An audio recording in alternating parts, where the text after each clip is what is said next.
Okay. Hello, everyone. So, my name is Sir Sam, and I'm going to discuss the next topic, which is the composition of functions.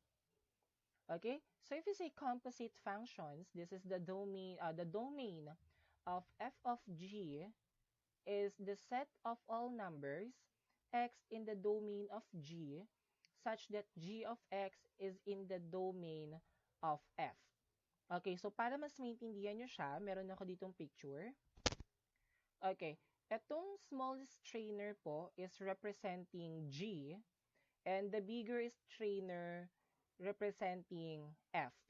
Okay, kunyari etong si X, nilagay natin siya or binuhos natin siya dito sa maliit na strainer.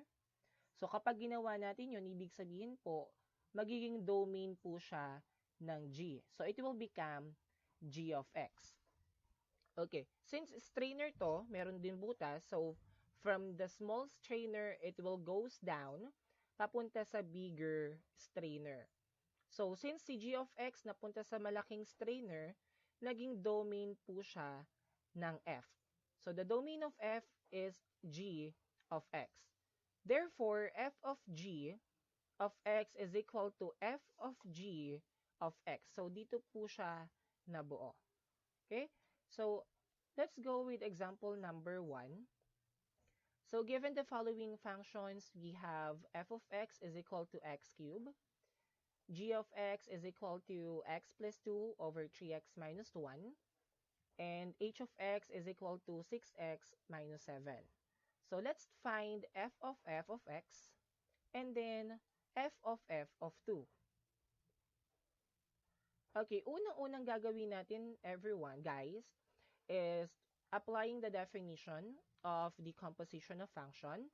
So, f of x is equal to f of x. Okay, then we will be substituting kung ano bang value ng f of x, and that is x cubed. So, lahat ng x po sa function f, papalitan natin ng x cubed. Okay? So, kung makikita po ninyo dito, ito po yung x natin. So, naging x cubed po siya. And then, yung exponent po nyo na 3 is kinopya lang po natin. Okay, don't forget to put a parenthesis kasi po meron din pong exponent yung x nyo dito. Okay? Then, after po nun, we will be simplifying by simple multiplying 3 times 3. So, f of x is equal to x raised to 9. How about yung f of 2? So, we will be just substituting dx is equals to 2 dun po sa f of x. So, lahat ng x na makikita, papalitan natin ng 2. So, unang-una, kopyahin muna natin yung f of x, which is equal to x raised to 9. Then, let's substitute the value of x, which is 2. Kaya naging 2 raised to 9. Then, let's simplify our answer. So, 2 raised to 9 is 512. Therefore, f of 2 is equal to 512. Another example. So, same given function, but this time we will be finding g of h of x and then g of h of negative 1. Okay, so this is the function g. And this is the function h. First, we will be applying the definition. So the domain of function g is h of x. And the value of h of x is 6x minus 7. So lahat ng function g, papalitan natin ng 6x minus 7. Okay, so yung x po dito, this is x. So naging 6x minus 7 na po siya. Ito siya. Then, kinopya lang natin yung positive 2. And dun sa denominator, copy 3. And then, from x here, it become 6x minus 7. Then, bring down negative 1. So, dun muna tayo sa numerator. We will be combining all the like terms. And dito naman sa denominator, we will first distribute 3. After po nun, we will be combining like terms na din. Okay, so, 6x, wala na po siyang kapareho. So, let's copy. And then, negative 7 plus 2 is negative 5.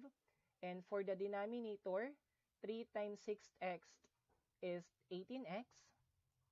And then 3 times negative 7, it's negative 21. Minus 1, it become negative 22. Okay, paano naman po kapag po may value na si x? And we will be finding g of h of negative 1. Again, substitute lang natin yung value ng x which is negative 1. So, kopyahin po muna natin and then tsaka natin siya is-substitute. So, it will become 6 times negative 1 minus 5 over 18 times negative 1 minus 22. Then, 6 times negative 1 is negative 6 minus 5, negative 11.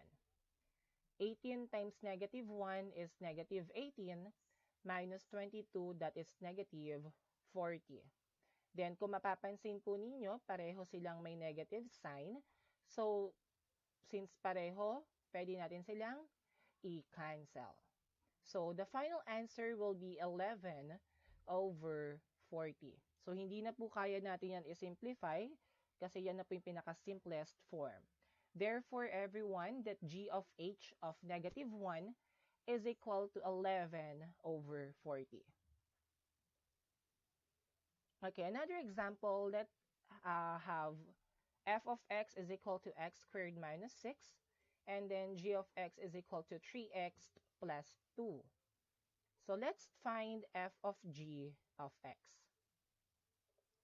So, unang-una, lagi po natin gagawin is to apply the definition. So, the domain of function f is g of x.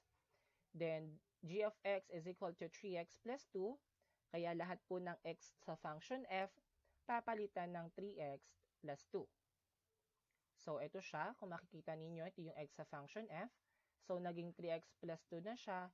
And then, don't forget to copy the exponent. Then, bring down or copy negative 6.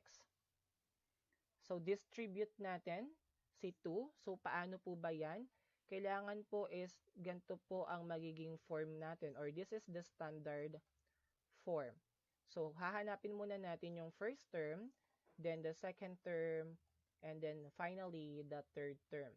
So, paano po ba yan? So, si a po kasi natin is equal sa 3, and then si b po is equal sa positive 2.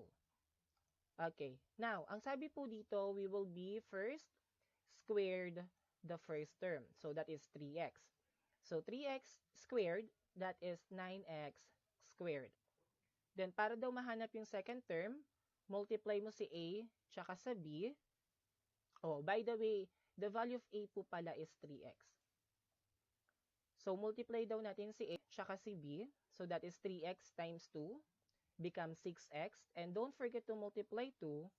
So, 6x times 2, that is positive 12x. And then lastly, square daw natin si b, or which is 2. So, 2 times 2, 4. And then, kopyahin lang po si negative 6. After po nun, we can combine all the like terms. So, 9x squared, wala naman pong kapareho. So, let's copy. And also positive 12x. That these two constant. So, 4 minus 6, that is negative 2. So, the final answer, everyone, is f of g of x is equal to 9x squared plus 12x minus 2. Another example, same given or same functions, but this time we will be finding g of f of x. Okay? So, baliktad naman. So, this time, ang domain naman po is f of x. Ang domain ng function g is si f of x. So, the value of f of x is equal to x squared minus 6. Lahat ng x na makikita sa function g, palitan ng x squared minus 6. So, that will be 3 times the quantity of x squared minus 6 plus 2. So, distribute natin yan, si 3, dito sa loob ng parenthesis. So, 3 times x squared is 3x squared. Then, 3 times negative 6 is negative 18. Bring down positive 2. So, kung mapapansin nyo, pareho silang constant. So, pwede samahin. Negative 18 plus 2 is negative 16. Therefore, our final answer is g of f of x is equal to 3x squared minus 16. Okay, another example. Considering that the functions are f of x is equal to 3x minus 2 and g of x is equal to 2x squared minus 1.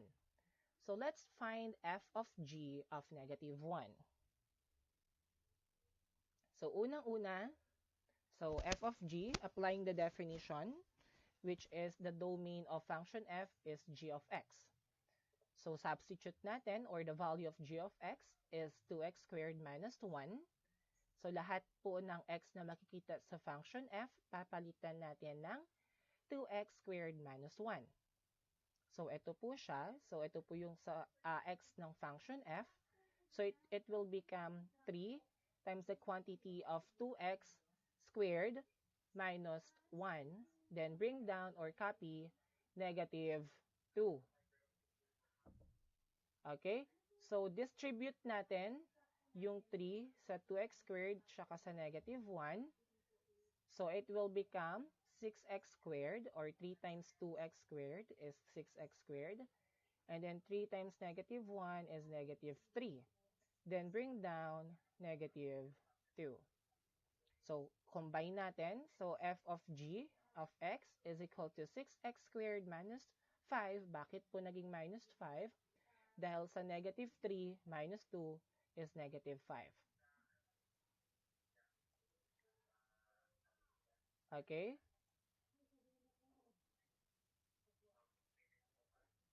Okay, let's continue. So, ang hinahanap kasi natin is f of g of negative 1.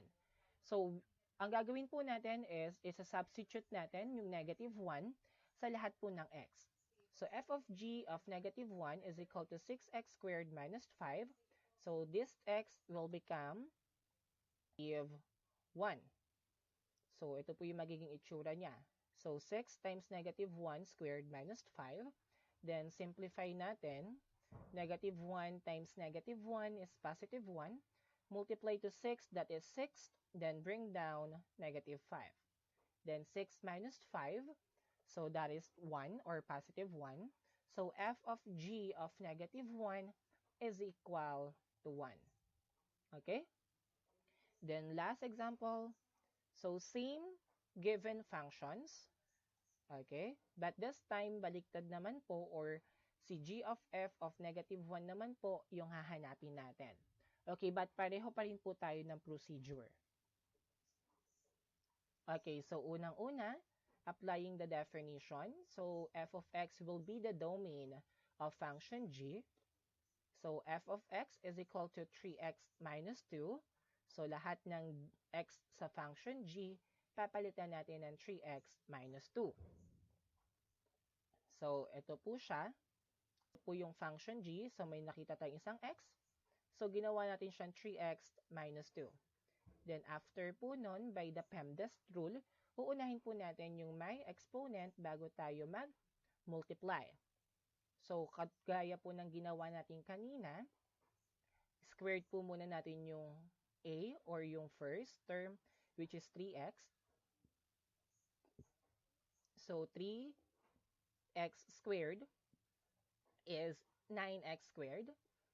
And then, para mahanap yung second term, multiply natin si a at si b, which is dx times negative 2. That is negative 6. And then, multiply sa 2, kaya nagkaroon tayo dito ng negative 12x. And then, for last term, squared natin si b or negative 2. So, negative 2 times negative 2 is positive 4. Then, bring down negative 1. Tsaka natin i-distribute si 2 dito sa loob ng parenthesis. So, 2 times 9x squared is 18x squared. 2 times negative 12 is negative 24x. Then, 2 times 4, that is positive 8. Then, bring down negative 1. Combine all the like terms. So, g of f of x is equal to 18x squared minus 24x plus 7. Pero g of f of negative 1, nahanap natin. So, we will be substituting negative 1 sa lahat po ng x. So, it will become 18 times negative 1 squared minus 24 times negative 1 plus 7. So follow the PEMDAS rule. So unahin natin itong may exponent, which is negative 1 times negative 1 will become positive 1, then times 18, that is 18. Then 24 or negative 24 times negative 1, that is positive 24. And then copy positive 7. Okay, from left to right, let's add. So g of f of negative 1 is positive 49. So that are the examples for the composition of function. And thank you so much, everyone. So hope you like the discussion. Thank you.